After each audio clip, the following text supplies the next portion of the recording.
Welcome to the opening bell of the NFL Stock Exchange podcast. I'm Trevor Sikkema. That is Connor Rogers joining you guys on a mock draft Thursday. No alliteration there, but exciting nonetheless. It is our mid-season mock draft. First one in, Connor, what, 2 months? 2 months? Yeah, August, right? Started. So got a new draft order. We're going off of the current NFL draft order. So any teams that are currently in the cellar, how you doing? Welcome to the pod. Refreshments in the back. So, Connor, I'm excited about this one. That's right. We've gotten to watch a lot of college football, a lot of NFL football. So we've got a lot of new notes to formulate into our very first mock draft of the mid-season form.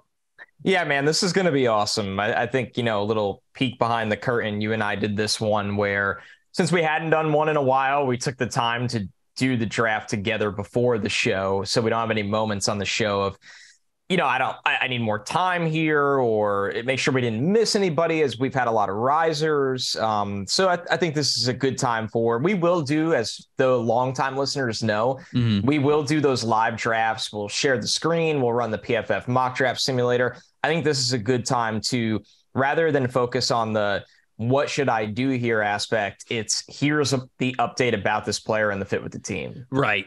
And, it's something that when we get into draft season, it's a little bit easier to do spontaneous mock drafts, if you will, because you're very familiar with a lot of team needs, right? The season is over.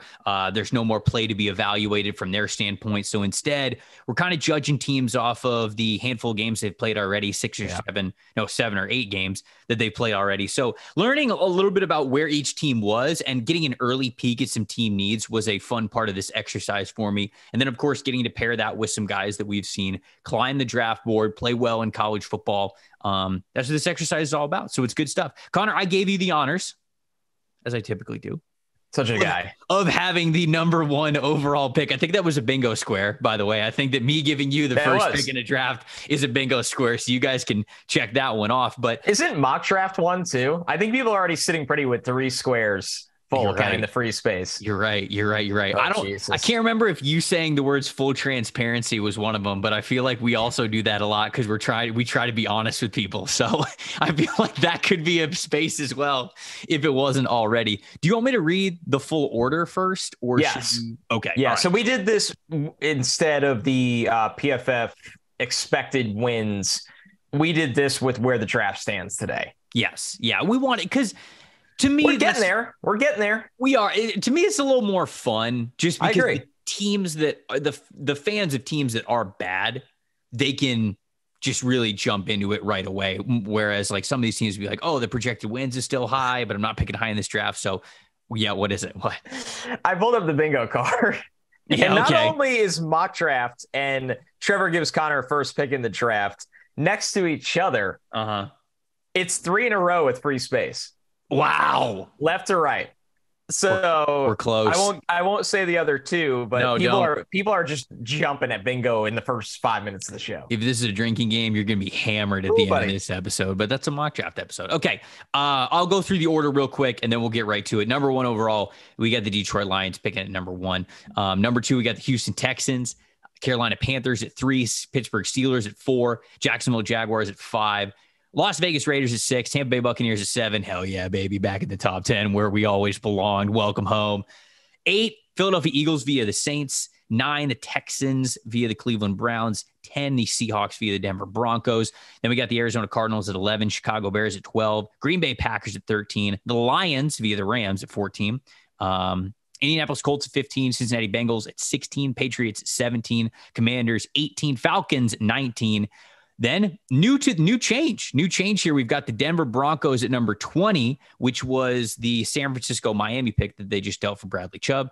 Chargers at 21, Seahawks again at 22, this time via the Denver Broncos. Actually, no, that one's their original one. I think that one's their original one. I got a typo here. Yeah. It's just a Seahawks pick because they're a playoff team. Jets at 23. Dolphins currently slotted to pick number 24, forfeited. You tried to get Tom Brady from us, and this is what you get, Dolphins fans. Mess with the bull, you get the horns. No first-round pick. Did you see the Chris Greer quote today? No, what did he say? So they lost that first-round pick, right, for the whole tampering. Yeah. Chris Greer today, and I saw it in a quote, But he was basically saying that he still texts with Laramie Tunsil. Here we go. I got it from Armando Salguero, who's verified. Like, obviously, Armando's covered the Dolphins a while. He said, Right. Dolphins GM Chris Greer says he sometimes texts with former left tackle Laramie Tunsil, and the player who was traded to the Texans for 3 first-round picks jokes, "Bring me back." You cannot do that. You like that's and if you do it, you do not tell everyone. This team, I guess they trade all their picks. So they're like, try to get us now, suckers. I just couldn't believe it. Oh my I just goodness. couldn't believe when I saw this come across my feed. Yeah. Okay. All right. Chris Greer. Maybe he thinks he's got a impenetrable armor, I guess. They took the first round pick away from him. What are they going to do? We got the Baltimore Ravens at 25, Chiefs at 26, Cowboys 27, Giants 28. Wow, look at that. Titans at 29, Vikings 30, Bills 31, and the Philadelphia Eagles with the best record in football right now, picking 32. Connor, you're up with the Detroit Lions at number 1. We'll go. I guess this will probably be a quicker paced mock draft, but who you got at number 1 for this one? I got Bryce Young. I think that good. Yeah. I'll be open about this. I had CJ Stroud as my QB1 over the summer. I still really like Stroud. I probably will have Stroud as a top 5 or 10 player in this class easily. Mm-hmm. But as I've gone through the quarterback tape this season, I love Bryce Young's floor. I just love it. I just think that he sees the field so well. He processes so well. He throws such an accurate catch and run ball. He's got mobility. I don't really care about his size because I don't see his size impacting his game to a point where I think he's going to have a lot of problems in the NFL with that. So and also the Lions being the pick here, it matters a lot, right? It matters a lot. Do I think there might be some more upside with Stroud? And people will make that argument for Levis as well. Sure. But I want the Lions to get their quarterback of the future, be comfortable with this pick. They have a great offensive line to protect him. They have some really good weapons in Amon-Ra St. Brown, Jameson coming back, DeAndre Swift, Jamal Williams. I know they traded Hawkinson, but this is the Lions. If they get Bryce Young, number 1 overall in that offense, and they figure out the defense, like the turnaround could be dramatic. I would love this pick to happen. Reunited with Jameson Williams, which I would be very, very excited about.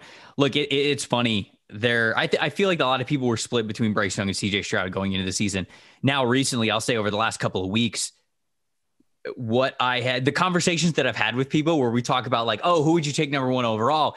It's almost like I don't mean to be like say that like I'm fearless here or whatever, but like I'm not afraid to say Bryce Young because Bryce Young has been my guy. He was my QB1. It was close between him and Stroud. I'm not going to say that it wasn't, but I've liked that, to be cliche, that it factor of Bryce Young. He just brings something to the table that feels like other quarterbacks simply do not when it comes to just the natural ability of playing the position. So sometimes I'll have conversation with people and they'll like wait to be like, well, I got Bryce Young. Oh, okay. All right, cool. Yeah. Like, oh, you don't worry about the height either. Okay, good. It's as if like you have to have a primer of the conversation of like, wait a sec.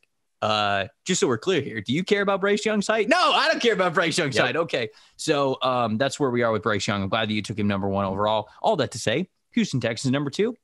Take a CJ Stroud. I'm going to have him take CJ Stroud. Stroud's awesome, man. The tools are great. I said this during summer scouting. You agreed. I will say technique, the fundamentals, how steady, how consistent it felt like CJ Stroud was, especially when he came back from that injury last year and what we see this year. Fantastic. On platform, an amazing thrower, great arm. I think he's got great accuracy, knows how to step up in the pocket, big, tall dude, doesn't give you a ton of mobility, and I think that's kind of a little bit of where the issues, the drawbacks of Stroud versus Bryce Young is that when plays start to break down, when that structure starts to break down, Stroud is not as reliable as Bryce Young is. He's not that guy that's going to kind of make a crazy play out of structure, whether it's with his legs or with his arm. It's not as consistent as it is with Young. And so because of that, I do have Stroud at QB2, but he ain't falling far, man. There's going to be a lot of quarterbacks in the top 5, probably in the top 3 that need one. And so Stroud's not going to, he's not going to wait long to hear his name called if this is the order that it ends up going in. So I'll have him going 2 to the Texans. Yeah, if I could bet on, the number 1 and 2 picks, how the draft would go, I would. This is how I would do it, and I would comfortably do it. Which is crazy to say, given the guy that you're probably going to pick next year. Absolutely, and it puts the Carolina Panthers in a hell of a spot because, man, the Panthers need one of those two guys. They do. And I will be very vocal that I'm not taking Will Levis here. Like there's no shot right now that I'm taking Will Levis here. And a lot of people will disagree with that. And a lot of people will bet on his traits. And I get it. I really do get it. And, there's part of me that says, have I not learned my lesson, right? I wasn't low on Josh Allen, especially compared to consensus. I think I had Josh Allen as like the top of second round that year. But I was low on Justin Herbert. I had Justin Herbert in the second round. And that one, and I loved Justin Herbert when he was a sophomore and a junior. And then the senior year, I'm like, what happened to this guy? And the NFL, he got to a place where they figured it out with his traits. And with Levis, though, like watching Herbert, I thought there was a full season or two where I was like, this guy really has it. What happened? With Josh Allen, there was moments. And Josh Allen's one of the biggest outliers we'll see in scouting. With Will Levis, Trevor, I just like the lack of consistency scares me where I couldn't take him at this spot while a lot of people would say you have to. So I did take Will Anderson, of course. And I know that's tough for the Panthers because then everybody's looking around and going, well, what are you doing at quarterback? You've tried everything, it feels like, right? Of the cast-offs. You've tried Sam Darnold. It didn't work. You tried Baker Mayfield. It didn't work. Matt Corral got hurt. They don't know what he is, but they're not going to bet the house on Matt Corral. So this is a tough situation, but I'm not just going to take a quarterback because the perception is you have to. I'm going to take somebody that I view as the best player in the draft right now in Will Anderson, him and Brian Burns screaming off the edge. You have a really good defense, you think, for next year. You're going to go into the veteran quarterback market, or you're going to look to trade back into round one, which is what I would do, and try to get Hendon Hooker, somebody along those lines. But we're not going to get there today. So that'd be nice. This was a really tricky spot, full transparency. Yeah, I mean, but that's kind of what we have to do, right? That's going to be the tricky part of a lot of mock drafts, I think. Musical chairs, dude. Somebody runs out. What do you do with the teams that need quarterbacks that Bryce Young and CJ Stroud aren't available anymore? And I think whoever's picking number 3 between the Detroit Lions, the Houston Texans, and the Carolina Panthers, that's going to be the debate of what are you going to do there. But look, Will Anderson's one hell of a consolation prize. Is one of the best players, if not the best player in college football. I'm going to go with Peter Skoronski next for these Pittsburgh Steelers at number 4. Simply put, they need an offensive tackle. They need a franchise offensive tackle that they can build around. Look, Skoronski is not going to be a guy that's going to wow you with measurables. I don't think he's going to wow you with athleticism, but dude, he is again, he's a little bit like Bryce Young, where the measurables aren't quite there, aren't as ideal as you want. He just gets the position. He understands the position. And guys that really get how to play O-line, they're so much fun to watch. It's so much fun to watch these physically gifted, athletic guys on the other side of the line of scrimmage come at them and them just stay cool, calm, and collected. Okay, I know where the hands need to go. I know where the feet need to go. I know how I would need to kick slide to approach this. I know how I need to protect my outside shoulder, the inside shoulder, where the help is, where I can get the advantage. I feel like that's a Peter Skoronski thing, man. So Steady Eddie so much as an offensive tackle. I think he could be the perfect answer for what the Pittsburgh Steelers need, as long as we figure that they're going to stick with Kenny Pickett as their quarterback. Skoronski is a really nice player and another one of those high floor players. He's going to get picked apart for his lack of length, for, we talked about on this show. He was a center recruit that somehow ended up at left tackle when Rashawn Slater opted out, and he's flourished at tackle. Number 5 is Jacksonville. This was the easiest layup of all time. Jalen Carter. I love the fit. I love the player. I love the value. Jalen Carter's a top 3 player probably in this draft. Jacksonville does need a defensive lineman like him. Every team probably needs a defensive lineman like him. But when you watch Jacksonville's defense, I think this is something that would significantly boost this unit. So Jalen Carter, he's a great pass rusher. He's a very, very explosive run defender is what I would like to say. So Jacksonville, I know their season hasn't gone the way they had hoped, but the bright side is losing this much has put them in a position to get another premium talent like him. They could go O-line too, but dude, Jalen Carter on the same defensive line as Josh Allen, Trayvon Walker. I mean, he was already on the same defensive line as Trayvon Walker, and it was probably one of the greatest college defensive lines that we've ever seen. So that would be one hell of a pick. I'd be down with that for sure. Raiders are up at number 6. Who knows what the Raiders team is going to look like if they end up finishing with the number 6 overall pick. But no matter what it is, I think that they need another good offensive tackle, right? They've got Colton Miller, who I think that they like there. There's some there's some interior pieces who I think that they are confident with some flexibility with. Again, I like Dylan Parham. I think that he's still learning. He's certainly struggling his rookie year, but give him time. I think he's a good interior offensive lineman. Paris Johnson, the offensive tackle from Ohio State.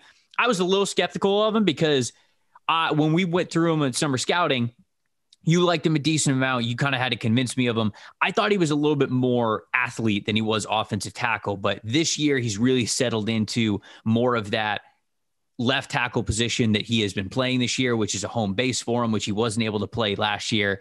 0 sacks allowed, 0 penalties against him. So he is another player that is definitely playing to his potential. And I think that he's going to be a top 15 pick. We'll see how high he ends up going. He goes number 6 in this mock draft because I really think the Raiders would take a chance and a dip on this offensive tackle class. So Paris Johnson Jr., if you were a fan of him going into the season, you got to be happy with how he's been producing so far. For sure. Yeah, he's played at a high level. I could have swore when I went through our database on O-line recently that he hasn't allowed a sack this year. I'm pretty sure. No, yeah. Wow. No sacks, no penalties. That's what I was referencing. No sacks, no sacks, no penalties. Yeah. So he's he's been incredible. Again, I thought he was position. I thought he was more of an athlete than a true total O-lineman, but he's proven that he really gets it. He's rounding out his game a ton this year, which is great. The next one for me is your Bucks. And yes. This was hard, honestly, because my initial idea was to take an offensive lineman, the best one available. And then I realized that I love Tristan Wirfs. He's not going anywhere, obviously. Mm-hmm. And I realized Donovan Smith is financially not going anywhere at all. No. So I haven't looked at his contract lately, but I feel like you are correct on that. Yeah, it was pretty significant. I'll pull it up one more time here. He is on the books next year. At a $17.9 million cap hit, there'd be $8 million in dead money if they cut him. I just don't think that logistically makes sense. They're not going to cut him. So that's kind of an issue. No, he's around. So I went with Myles Murphy for the Bucks. I think pass rush has been an issue for this team. I know Shaq Barrett was just lost for the year, but I think even when he was healthy, he wasn't himself.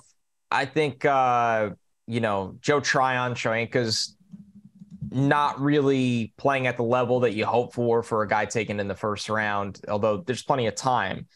But the point is, I just thought the Bucks needed to not only think BPA here, but also think how to get better in an area of need. And I saw pass rush as an area of need. And I love Myles Murphy. I know he got off to the slow start, but he is somebody with an incredible package of traits, size, power, that he can really fit into. Assuming Bowles is back, he could fit into a Bowles front pretty seamlessly, honestly. So I would love your take at this spot because it was kind of a tricky spot. There wasn't the no-brainer like Will Anderson or Jalen Carter. There wasn't a quarterback that I believe in with the 7th overall pick like Bryce Young or CJ Stroud. Yeah. And then there's the offensive line problem of, well, I'm not drafting them an interior offensive lineman 7th overall. No, Edge is the right pick for him. Murphy's a really good player. They need a better pass rush. They can sit here and say that they like the guys all they want, but they needed more pass rush than they got this year. Shaq Barrett's not going anywhere because of his contract.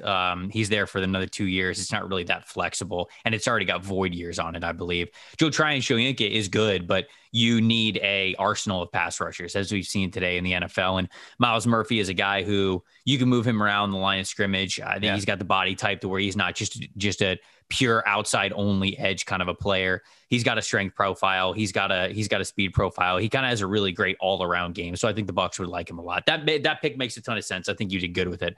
But for the Eagles at number 8, right after, because this is where New Orleans Saints pick is, which the Eagles have, I'm going to go with Myles Murphy's teammate. I'm going to go with Bryan Bresee because, my God, that would be hilarious to have a freak athlete like Bryan Bresee at the 3 technique and Jordan Davis next to him on the interior with the Philadelphia Eagles. That is scary. That is truly building your defense from the inside out when you have those 2 guys drafted one after the other. Davis was a completely unique, quite literal house that they drafted last year. And Bresee is so unique with how athletic he is for a 300-pounder. Now, some people say, oh, he's a little bit of a tweener. Where are you going to play him? Dude, if you got him next to Jordan Davis, I hate this cop out where it's like, oh, it doesn't matter. But like, it kind of doesn't matter because Jordan Davis is going to command the line of scrimmage, whereas Brian Brzee has been doing a lot of that for Clemson. He's been freeing up the rest of the rushers, freeing up the linebackers, and now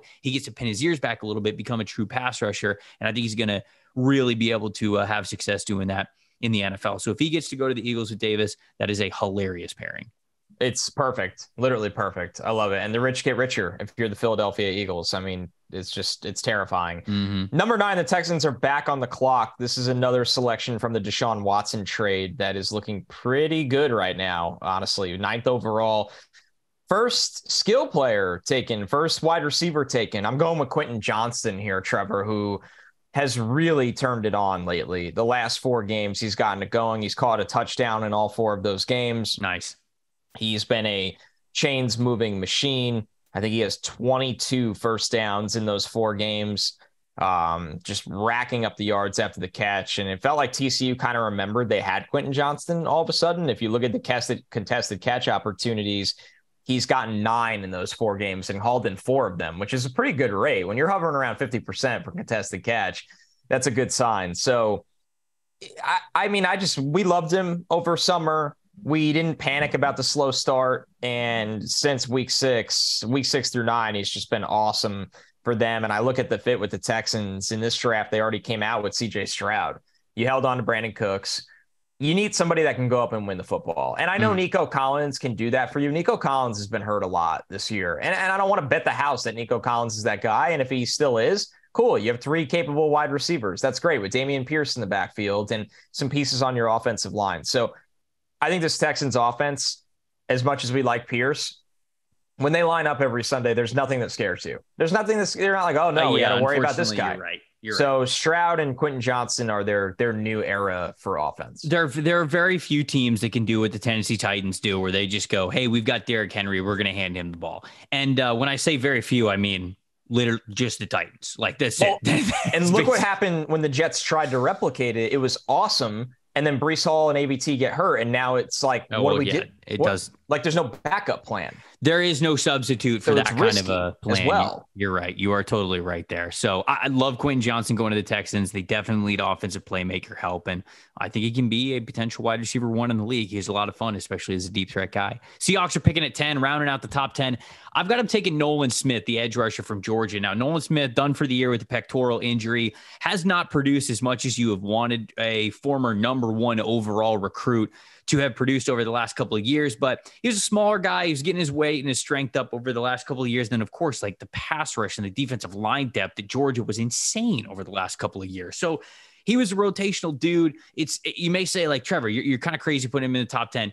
Maybe I am, but the Seahawks specifically, I think, would love a guy like Nolan Smith, whether it's at 10 or wherever this pick is being made. If it's a little bit further down, they could probably get him a little bit further down the board, but he is a athletic pass rusher who is uniquely good at being a run defender as well for how small he is. I don't mean to say small is insulting. I mean, he's fine. It's not like he's super undersized, but he's not a base 5-tech defensive end. And it feels like sometimes he run blocks like a guy who has a lot more weight on him. So instead you kind of look at him and you think, okay, this is a uniquely gifted athlete on the edge who you're hoping the best years of his pass rush are still ahead of him. Certainly he gets better from this injury, but the Seahawks specifically are a team that always goes after athletes. If you are a fan of a team that always goes after those high impact athlete players, or not high impact, I should just say high ceiling athletic players like the Seahawks are, Nolan Smith's going to be high on their radar because of that kind of a mold that he has. So I got him at 10, might be a little bit rich, but I think the NFL is going to look for athletes on the edge, Seahawks specifically. Dude, look at the athletic profiles they draft. I mean, Tariq Woolen is like the pinnacle, right? When you think the spider graph is literally just entirely full. But they do that a lot. Now, I mean, Tariq Woolen's an alien, but yeah, you're on it. You're on it with this already with draft strategy. And Nolan Smith, we're hoping he gets healthy and gets right and ends up in the first round. All right, so 11 Seahawks division rival, I guess. Arizona Cardinals here. Man, this defense can be tough to watch at times. This team has its fair share of problems that are also coaching related, where I think they'll look a lot better if they get that hire right in the offseason. But I just think they need corner help. I kind of harsh. You can't trot out Wilson next year as a starter. You can't do it. And why not take Joey Porter Jr. here? I mean, get a stud with length, with the football. I'm not saying he's Sauce Gardner, but I'm saying when you look at the profile, nobody is. But when you look at the profile, that's kind of what you're hoping to replicate, in a sense that this guy is 6'2". He's got arms down to the ground, and he constantly is looking to make a play on the ball when it's heading his way. That's why teams draft these bigger corners. And for Arizona, I think they could use a guy like that in a division where you line up twice a year and you see freaking DK Metcalf out there. You see Cooper Kupp. You see Deebo Samuel. Like, they're just really good playmakers that are strong, burly guys in this division that you can't play small corners all the time against them. So Joey Porter Jr. has been freaking awesome this year, and he'd be a big boost for Arizona. They definitely need corner help. I think that Cardinals fans might be like, we got to draft in the trenches no matter what. And maybe it ends up being the case. But you pointing out Joey Porter Jr. as a potential top 15 guy, I think that's what matters most here. And look, Cardinals probably need some extra cornerback help. They really do, especially a player that is uniquely gifted the way that Porter Jr. is. You mentioned you're not calling him Sauce Gardner, but it's kind of that mold of what he kind of brings to the table. So I like it. Byron Murphy looks pretty good. So then you have a tandem that you feel good about for the future. Wow, Marco Wilson slander, won't have it. Or will I? I was thinking of him. He threw the shoe, didn't he? He did. Yeah. It's great. He did throw the shoe. Thank God that's not on the bingo board. The Chicago Bears picking at number 12. I got them taking edge rusher Jared Verse, the former Albany Great Dane. Great day to be a Great Dane, baby. Great day to be a Great Dane. Playing now at Florida State, leading the ACC in tackles for losses despite missing some time due to injury. Has 4.5 sacks, leading the team there as well. He most notably had an elite pass rush grade his very first game that he played at Florida State this year, and then 8 pressures against LSU, which was a big time welcome to the national stage for Jared Verse. I got the chance to sit down and get to talk with him, get to know him a little bit more. My God, what a motivated, confident, and just a brilliant dude. I mean, he understands the game. He understands where he's going. He's got goals he sets for himself, and he achieves them, man. It was a fantastic feature piece. It was a fantastic sit down that I hopefully was able to encapsulate in a great feature piece that was enjoyable for everybody to read. If you haven't read it yet, I'd love to hear people's thoughts on it, but he's an awesome dude. Love the journey. Love the potential of a man, just size, strength, speed. He's got it all. He's a bulldozer. He's learning how to win on the outside against outside shoulders with offensive tackles when he's using more speed than he is strength. He's still working on that, but I see flashes of that all the time from him. So instead of going for an offensive weapon here, I have them going almost eating their vegetables, as Alex Clancy says, and go with the trench play, because they have some extra picks later in this draft that they can work with to go get some playmakers. So we'll go Jared Verse at 12. I love it. People, if you're listening and you haven't watched Jared Verse yet, he's going in the first round. Get ready for it. This dude is talented. Maybe not 12 overall, but it's his first round for sure. I wouldn't bet against it. And by the way, back to my Cardinals take. I know Marco Wilson did win a Defensive Player of the Week 1 week this year, and people are going to kill me. Full sample size. That Cardinals defense at corner needs help. So I just want to. I'm covering my base. People get like really mad at some takes, but I guess I'm covering my bases. I'm shook. All right, 13. Green Bay Packers. After you got Jared Verse the Bears, I love that fit. Jared Verse would look so cool in a Bears uniform. He would. By the way, it's a seamless one. All right. Packers at 13. I am not taking a wide receiver. I know maybe that'll make people not very happy. My Packers wide receiver take is they need to be aggressive to get a veteran or a proven-ish player in the offseason, free agency, trade, whatever it may be. I don't want them to draft another rookie and Aaron Rodgers is getting frustrated, whatever it may be. And also, Trevor, I think they have a massive need on the offensive line here. So I'm going with Olu Fashanu. We've talked about him on a Stock Up show. Yeah. Yeah, we had him on Stock Up a long time ago. I think it was like the 3rd week of September, and he's only been better since. He's only been better. It's crazy how good this guy looks. And Green Bay, man, if you could find a way to get Elton Jenkins back to guard full-time, I know Bakhtiari's been a roller coaster with the knee situation. I mean, you got to start thinking franchise tackle. And Fashanu could be that. Yeah. But he's a crazy athlete. When you watch how buttery smooth he is in pass pro, I remember when I had him on the Stock Up show, you watched him right away and you're like, dude, this guy glides out here. So for Green Bay, you're picking 13. I think this dude is a franchise cornerstone for your offensive line. No matter if it's Aaron Rodgers, Jordan Love, or whoever's going to be your quarterback of the future, this is a no-brainer to me. Lions at number 14. I'm going to have the first corner off the board, Kelee Ringo from Georgia. Joey Porter Jr. went. Oh, you're right. You did pick Joey Porter Jr. I'm a fool. I'm a fool at that. I mean, I'm just so used to Ringo being the first corner, I think, off the board. It's in our brains. Stuck in my brain there. All around corner, really good athlete, former track athlete, guy who's made some really great plays in some of the biggest games that Georgia's played in over the last year. I've got him going to the Lions, like what I've seen from Jeff Okudah this year, but they could use another really good corner.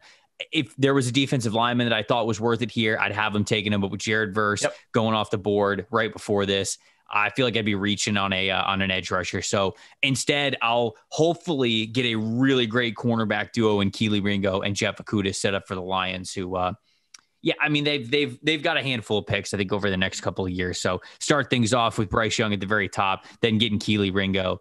I think that's a really good start for them here in the first round. Who you got for the Colts at 15? I like it. So I'll admit this is the first pick that, rather than making the pick in the spirit of how we've been doing it, what we would do, what we want to see, all that. This is probably the first and maybe only pick of the draft that I tried to sit and think, I think this is what they would do. And it's the Colts. They have insane offensive line issues right now, but they also have a question of quarterback of the future. Getting inside the mind of Chris Ballard and knowing how he evaluates high-end traits at the position, this is where Will Levis comes off the board. I don't evaluate Will Levis as a top 20 player right now, but he's going in the top 20. He's a big, mobile, tough quarterback that somebody is going to believe in. And with proper development, maybe he ends up being great. And I think this Colts regime in this spot would sit here and go, we're just never going to be bad enough to get a Bryce Young or a CJ Stroud. We don't even know if we could find a trade to get one of those guys. And they have traded picks recently. I think this is the route they would go. So this is the only pick of the draft for me where I'm kind of putting on the radar to keep this somewhat realistic.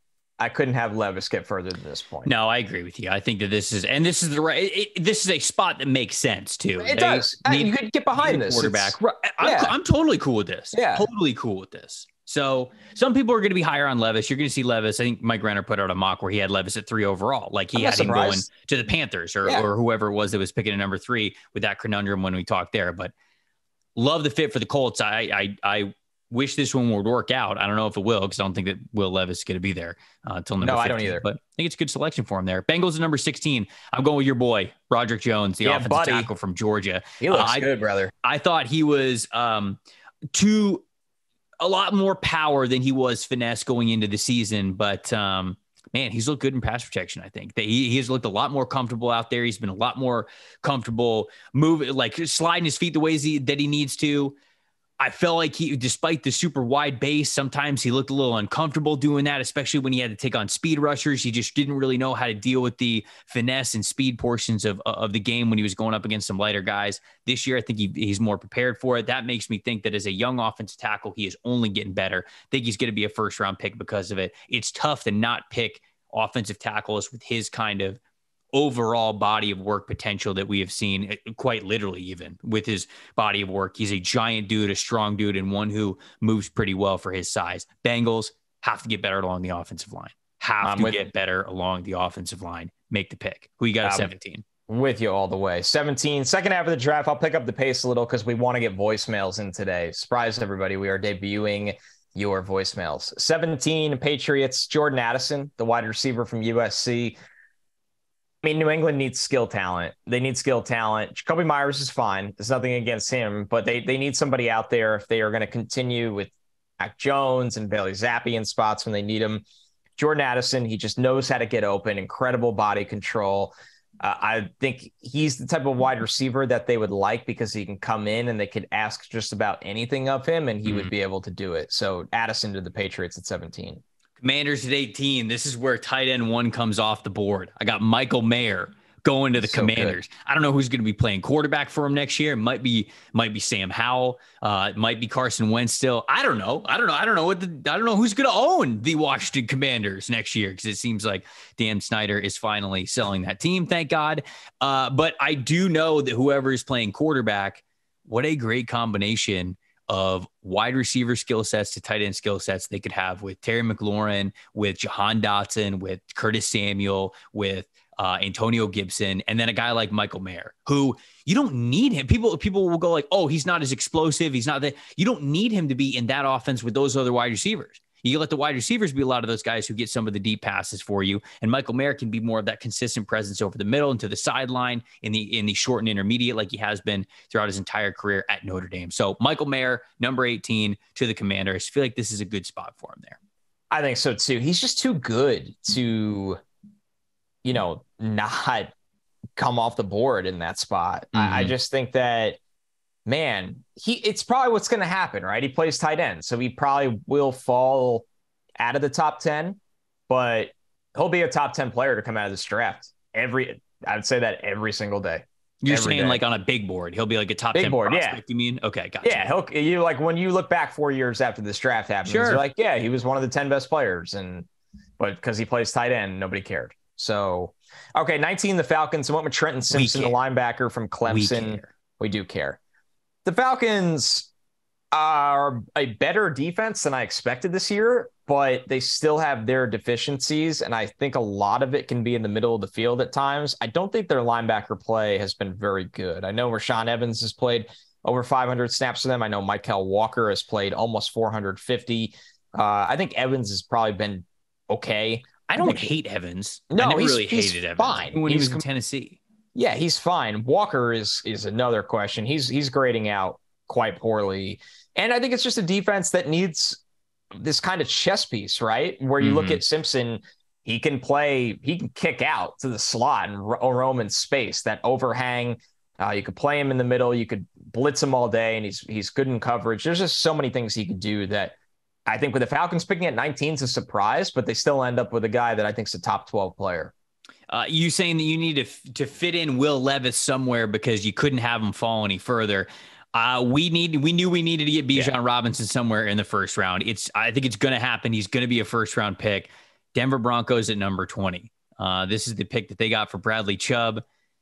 And I got him taking Bijan Robinson here. I think that this would be a nice fit. Clearly, they are rotating running backs, and they don't know what to do back there. Is Melvin Gordon the guy? Is he not? They brought Chase Edmonds in on the trade. Okay, is he going to be the guy? How many other players can they rotate in there? All of your worries you could put aside with number 5 in the backfield. But what about Javonte? Oh, shoot, they do have Javonte. I totally forgot about that because he was hurt. All right, do I have to pivot on this one? I totally forgot. Why didn't you yell at me when we were doing the draft? Because I thought you had a galaxy brain theory. Like he was going to play slot receiver and they were going to do a two-back. Dude, do a two-back system. Broncos fans are going to be so mad at me if I do this. This was an honest mistake. An honest mistake. Let me think. This is like us. I think on the trade show, we thought the 2026 pick was offered and everyone's like, oh, you can't trade picks beyond 3 years, you idiots. And it's like, well, they weren't that mean about it. And I think we just didn't realize the amount of years 2026 is from now, to be honest with you. I think it's 2023 all the time. Anyways. Oh, what if I went Noah Sewell here? Okay. Because they have Josie Jewell, right? They don't have another. The Maniacs, what's his name? Singleton makes like 45 tackles a game. Alex Singleton, have you watched him play? He's a lunatic. I don't think he's like their franchise linebacker, but it's just interesting. He's got 62 tackles on the year, or 39 That's solo. Nuts. Yeah, he runs around like a complete psycho. It's funny. You draft kind of a player that does the same thing in Sewell. We need to make this work. We need to find a way to make this work. Okay, they can draft. Wait, hold on. They can draft Anton Harrison.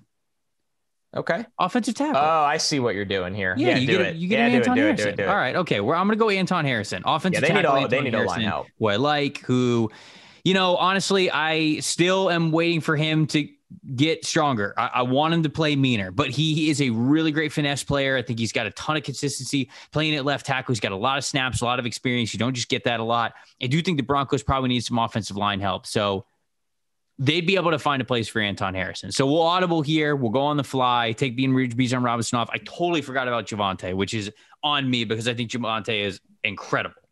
We'll go Anton Harrison at 20 here. That's why we're draft people. We got to be able to work on the fly. That's what we do. All right. And 21, the Chargers, I'm going with Siaki Ika from Baylor. Okay. Maybe somebody that, people look as a second round kind of draft prospect because he's that gigantic true nose tackle, but I love him. I love what he could do for the defense. I love what he could open up. I think the Chargers have had defensive struggles that are surprising. Before he got hurt, J.C. Jackson was playing really poorly. Kenneth Murray, it doesn't seem like he's figured it out. The defensive line's been up and down, and especially on the interior. I know Joey Bosa is excellent when he plays. I'm not saying that. But I just think I'm higher than Ika on most. So I took Ika here because I just think he could be a total, not just space eater, but pocket pusher for that interior that opens up everything for the kind of athletes they would have around him. Seahawks at 22, so they're up again. I had them taking a unique athlete in Nolan Smith, the edge rusher from Georgia, the former number 1 overall recruit. I had them taking him at the back end of the top 10. I'm going to have the Seahawks take another Georgia player and another unique player in Darnell Washington. When I thought about what positions the Seahawks might go after, I was like, running back, because it's Seahawks. But no, of course, they have Kenneth Walker. They're not going to do that. Still have Rashad Penny as well. Offensive tackle? No, they drafted 2 great offensive tackles last year. Okay, they're not going to draft an interior guy. Wait.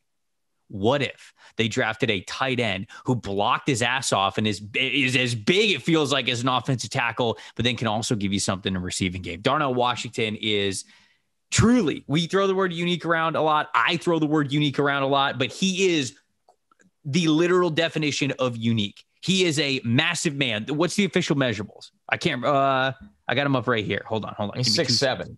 He is 6'7". I know that for sure. 270? 6'7", 270. My guy is massive. He blocks his ass off. And then this year, he's been used much more as a receiver than I thought. Now, is he going to be a Blazer? No, of course he's not going to be. But he might run better than people think. He is really athletic for his size. And because of that, I think the Seahawks are going to be drawn to him. Again, they go after unique athletes. So Darnell Washington, the Seahawks at number 22. He's one of my favorite players in the draft. And I don't mean that by like he's a top 5 player for me. I just mean that I'm a huge Darnell Washington fan. I would love this landing spot. You're telling me him on the line of scrimmage, Kenneth Walker running for 200 yards a game. You got Charles Cross. You got Abe Lucas. I mean, the things this offense could do with Darnell Washington, he's awesome. Awesome. Love seeing him in the first round here.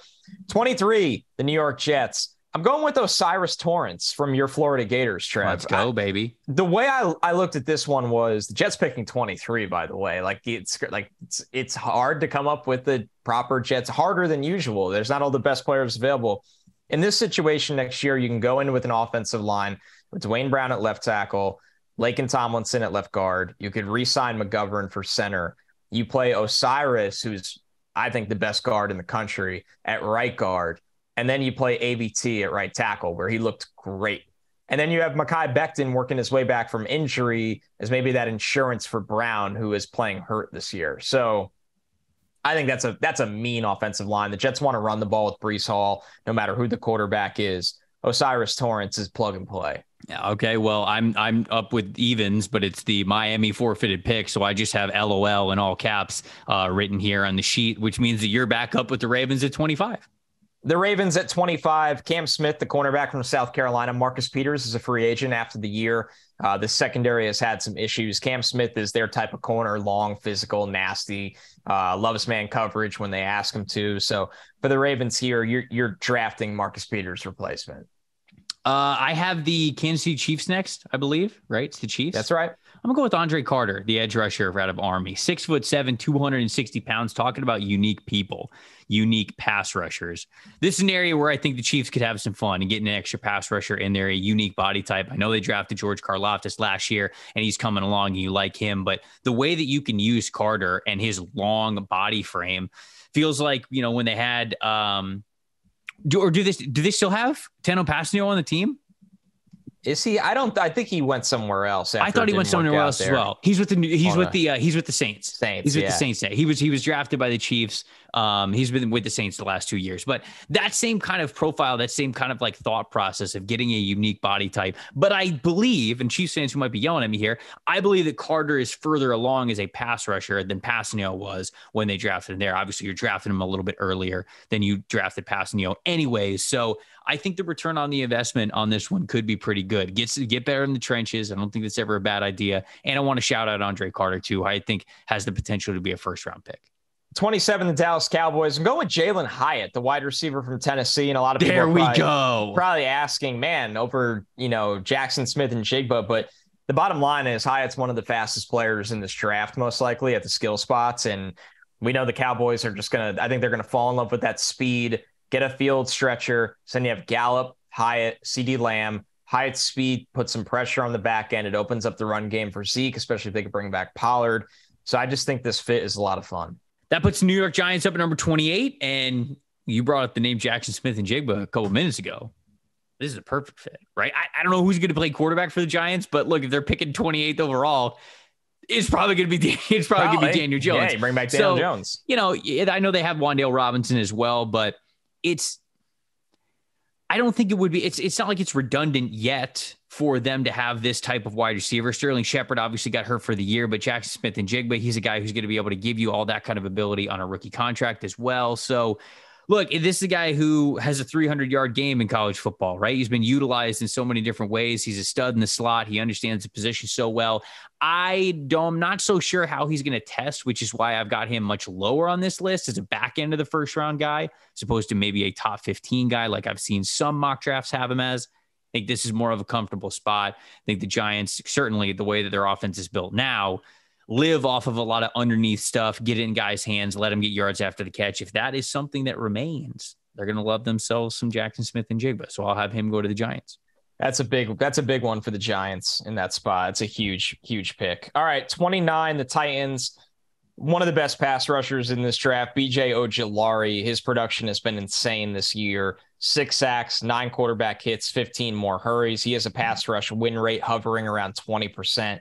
I just think the Titans here, they had some bad luck, right? The Harold Landry injury makes things tough, but even if you get Landry back to full strength next year, you always want to stack the deck with pass rushers. And I think Mike Vrabel knows that pretty well. So Ojulari is a bit of best player available at a key spot here. Vikings at 30, pick number 30. I've got him taking Utah cornerback Clark Phillips. I think we went through summer scouting, and I can't remember if I just wasn't the biggest fan of Clark Phillips or I didn't get eyeballs on him by the time we were doing our top fives, but man, he's fun. He's so good. He's going to be undersized. We're going to talk about his measurables plenty because he's an outside corner that's listed at about 5'10", 185, 190 pounds. But the dog he plays with, if you will, is big, and it's got a loud bark, and he has such great ball production already this year. He feels like a guy who could be a shutdown caliber player, somebody who could be comfortable playing in the slot, playing on the outside. He's a fearless corner. He's got the production. He's got the skill set. I think he's leaning towards deserving of being a back end of the first round selection with how well he has played this year. He's a fearless dude. I love that trait in a corner, and the Vikings need him. The Vikings definitely need some new blood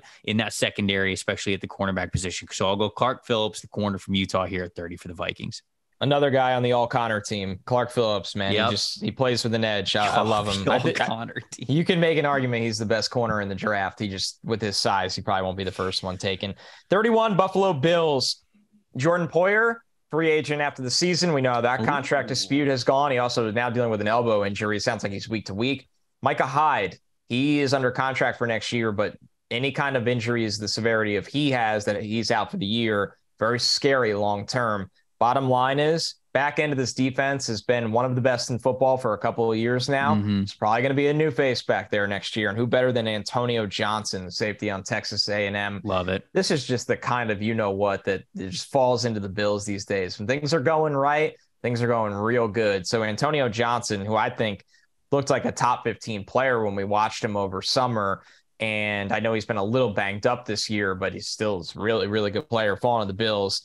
I mean, he would be one of the best defensive rookies in the NFL next year if this happened. Fun as hell, man. That Antonio Johnson and that Bills defense. Shoot, you could bring back Poyer and Micah Hyde for next year, and you could probably figure out how to make it all work. Oh, yeah, no doubt. Slot. Yeah. Philadelphia Eagles at number 32. At number 8, I had them taking Brian Brzee. It's hard to find a area of need for this Eagles team, man. Where do we look? It's the best offensive line of football. Jalen Hurts playing like an MVP. They got the 3 Batmans at wide receiver. It's crazy. Defensive line's going crazy. Lord knows they don't draft linebackers. Secondary's fantastic. We're going running back. We're doing it. Jahmyr Gibbs. Can you imagine this Philadelphia Eagles roster as it is currently constructed with Jahmyr Gibbs into it?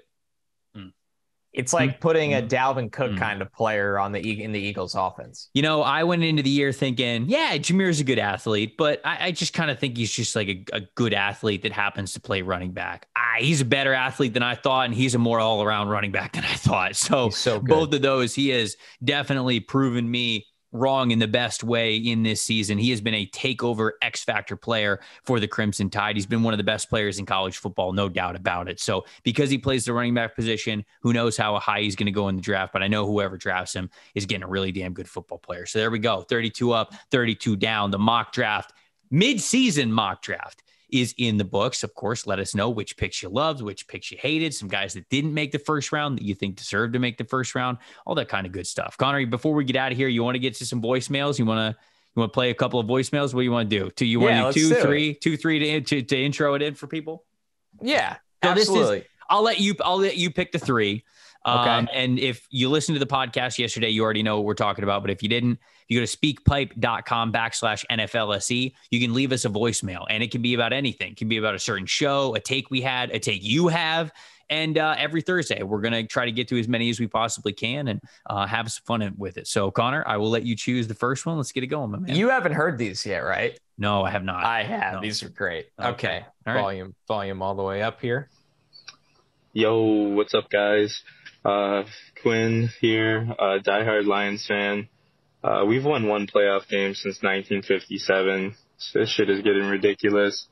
You know, I've never seen a playoff win in my lifetime, and I don't know if my kids will ever see one either. But my question is about in the upcoming draft, we're probably going to be picking, you know, top 5, probably 1 at this point. But what quarterback do you think schematically like fits our team best? Do you think we should just take best available, like take Bryce Young if he's there?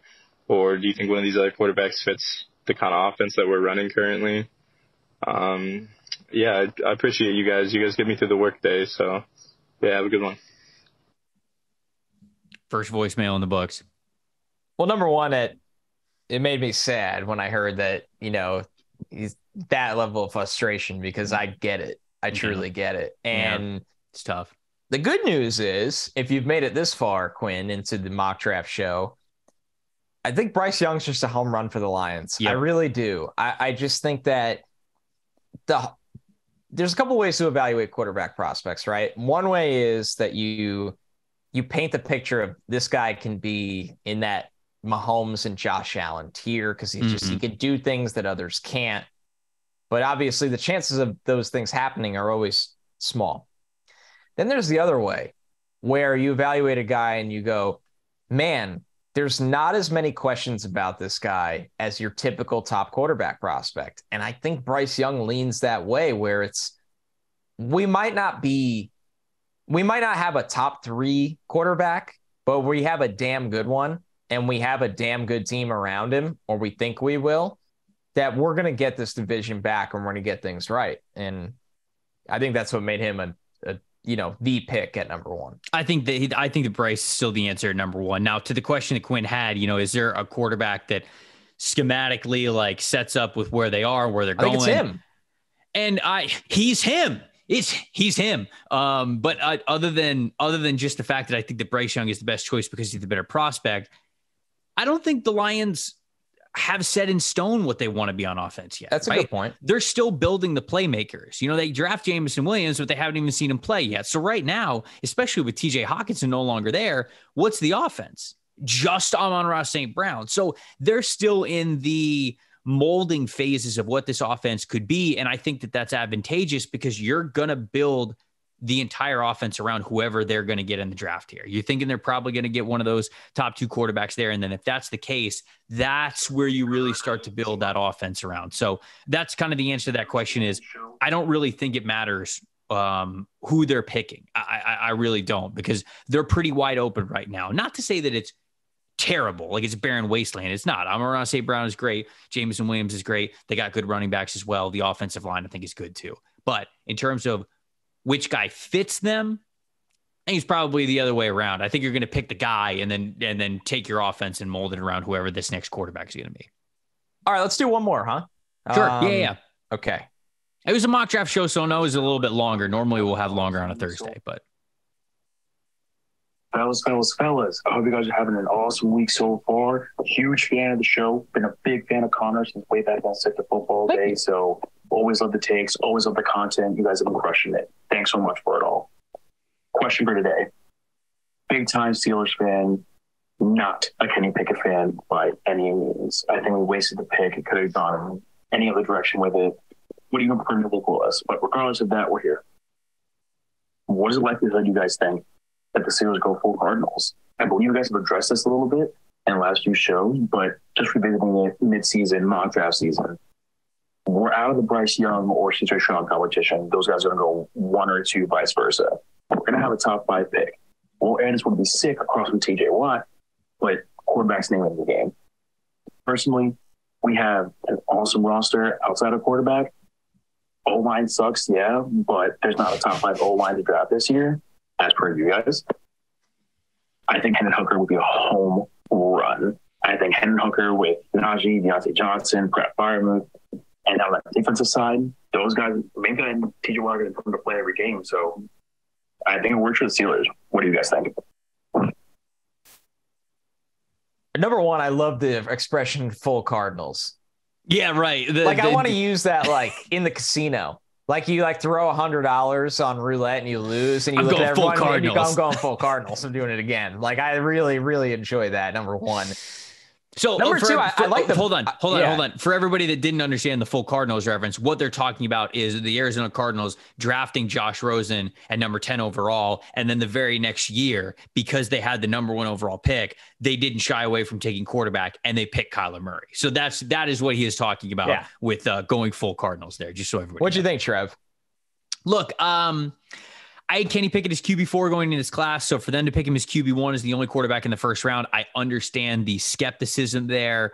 It's not like Pickett I don't think he's been terrible, but he hasn't, again, like really proven anybody wrong yet. I think there's a lot of season left in this half season for him to prove that one way or the other. The only player I think you entertain this for is Bryce. That's it. So unless, I don't even think CJ Stroud, if the Steelers are picking 2, I think they're probably picking Will Anderson what the Steelers are actually probably going to do in that situation if they have number 2, they're going to trade back. They're going to get other draft assets. They're going to cash in later in this draft and in next year's draft. That's probably what they're going to do. That's what every good team would do who wasn't picking a quarterback in that situation. If they go number 1 overall, I think that they'd probably take Bryce, but anybody else in the class, I can't see him pulling a full Cardinals there. I don't think so either. Now, to piggyback off that, it probably came off as we were, a lot of the O-line over the summer were projections, but we had the Steelers actually taking one top 5 in this. You had them getting Skoronski. So that might ease some of his concerns that, their top 5 pick can be used on their biggest need at the moment, which is O-line. Mm-hmm. I do think this is a regime that will try to put Kenny in a better situation. And if it doesn't work out in year 2, then they'll kick that can and look at it the following year. But you're right, Trevor. The difference is that they're just not bad enough to get Bryce. That's really what I don't think they're going to be. I don't think they're going to be, especially when TJ Watt comes back, right? They're going to be okay when TJ Watt comes back. So the Cardinals was so unique because they literally picked number 1. Yeah. They literally picked number 1. If they're not picking number 1, I can't really see it. Hendon Hooker's interesting. Although let's get Matt Cannon out of there first, then maybe get Hendon Hooker. Then it may be interesting. But until that happens, I can't really sign off on any quarterback that's not Bryce Young for the Steelers. All right, those were our first two Speak Pipe voicemails that we got into the show. I love that, man. I know that, guys, I'm so sorry that we didn't have a lot of time.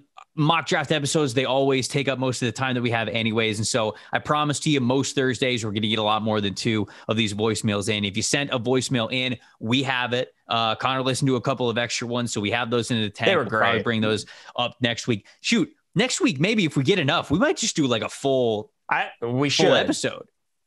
We should. All right. Well, maybe we end up doing that. Maybe we just end up going through a full episode of voicemails from you guys. They're relevant too. They're not like they're evergreen. So if you sent one, there's still a really good chance you're on the show. If you haven't sent one, please send one because it's awesome. It's fun. Speakpipe.com/NFLSE. That's how you can /sex addiction. Don't do that. That might get you to a different website, which we would not. Why is my voicemail being played on Pornhub? No, you can't catch me. You guys are. No, you'll never get us. Before we get out of here, gotta shout out our sponsors over at BroThrow. If you ever bet on sports with your friends, well, now BroThrow is the only sports betting platform that lets you directly bet with friends in all 50 states. No fees, no juice, no middleman. BroThrow is not a sports book. Not paying juice saves you a ton of money over time. BroThrow is a social platform. Take control of your bet. Know who's on the other side of the bet that you create and accept. Easily create and accept bets, easily track your profits and payments, and always see the value of all the bets that you place. You don't have to put up direct deposit to throw money into to a BroThrow account. Bettors pay each other directly, so you can connect your Venmo, Cash App, PayPal, Skrill, Strike, any of that. Betting $11 to win $10 like you do in a regular book stinks. All right, with BroThrow, you bet 10, you win 10. That's how it goes. It's just peer-to-peer. Throw out your first bet and go to brothrow.com/stock. Use the promo code STOCK. BroThrow is free to sign up for. Cut out the middleman and start betting on BroThrow. We also have our friends over at Symbol. You guys have heard me talk about them before. They are giving the biggest and best offer yet to new users. Symbol is offering a $500 risk-free deposit when new users sign up, which is joining the stock market for sports. When you sign up, use the promo code NFLSE on your first deposit with a 30-day money-back guarantee. If you were hesitant before on joining or simply have not yet, now you can do it with a risk-free deposit. As a reminder, Symbol lets you trade pro and college teams like stocks and even earn cash dividend payouts when your teams win. Symbol is a peer-to-peer market that took the thrill of sports betting and turned it into a stock market feel, giving fans a new way to speculate on their favorite pro and college teams. Now you can join with a $500 money-back guarantee. Download the Symbol app on iOS for Apple devices by searching SIMBULL in the App Store or using the promo code NFLSE to get your risk-free deposit up to $500. Whether you want to vest up with an up-and-coming team like the Giants or get in on the top dog Buffalo Bills if you think the ceiling is even higher, Symbol allows you to buy and sell teams like stocks and profit off of your sports knowledge. All right, buddy. First mid-season mock in the books. Feels good. Felt really good. There was some new names. We're starting to sync up who needs what already, even though it's early. And then a little early. You do this for months, then free agency changes everything. And welcome to the show, boys.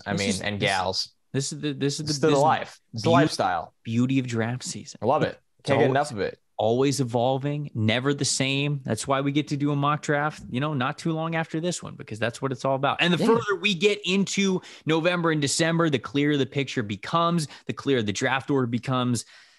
Folks, this is where the fun truly begins. Thanks for rocking with us. I'm Trevor Sikkema. That is Connor Rogers. Thank you guys so much for listening to the NFL Stock Exchange. Special shout out to everybody who got in the speak pipe already. If you haven't yet, send us a voicemail. You can even send us a voicemail about this mock draft, and we'll probably read it on Thursday's show next week because it sounds like we're doing that the entire time. We're just going to make it all about you guys. Thanks so much for watching. We'll see you guys next week.